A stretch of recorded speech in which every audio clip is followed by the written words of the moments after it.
श्रीगुरुभ्यो नमः। हरिः ओम्। केतवराद्रिनिवासिनं कृष्णवेणीतटस्थं राज्यलक्ष्मी प्रणनादं स्तम्भोद्भूतं श्रीवज्रनारसिंहं नमामि। केदाराद्रिनिवासाय सर्वकष्टौघनाशिने भक्तशीलप्रसन्नवरदाय श्रीवज्रसिंहं नमामि। श्रीवज्रसिंहं नमामि।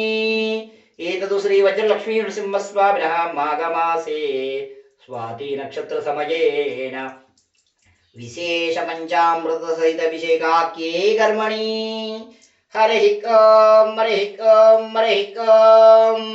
तच्छंयोरावृणीमहे गातुं यज्ञाय गातुं यज्ञपतये दैवी स्वस्तिरस्तु नः स्वस्तिर्मानुषेभ्यः ऊर्ध्वं च गातुमीशयं सन्नो अस्मद्धिपते सञ्चतुष्पदे ॐ शान्ति शान्ति शान्तिः।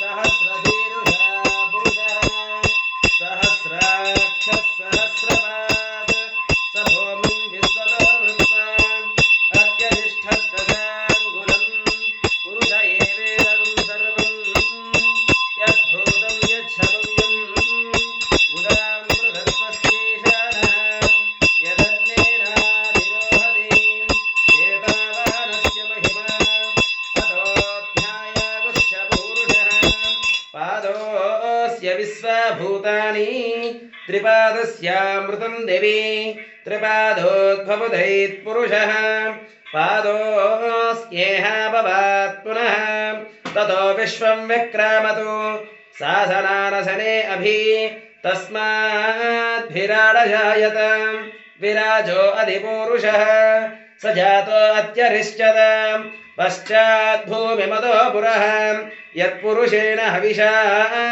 देवा यज्ञमतन्वत वसन्तो अस्यासीदाज्यं ग्रीष्म यत्नस्य रत्नविः सप्तास्यासन् परितयः त्रिसप्तसमितः कृताः देवा यज्ञं तन्वानाः अपत्नन् पुरुषं वसुं तं यज्ञं बर्हिषि प्रोक्षन्नो पुरुषं जातमग्रतः तेन देवाय यजन्त साध्यादशयश्च ये तस्मात् यज्ञात् सर्वार्थः फलं मनोरथं फलं पुत्रपौत्रप्रवर्धनं यस्मात् तस्मात् शिवं मे स्यात् यदस्यान्तिं प्रयच्छ मे।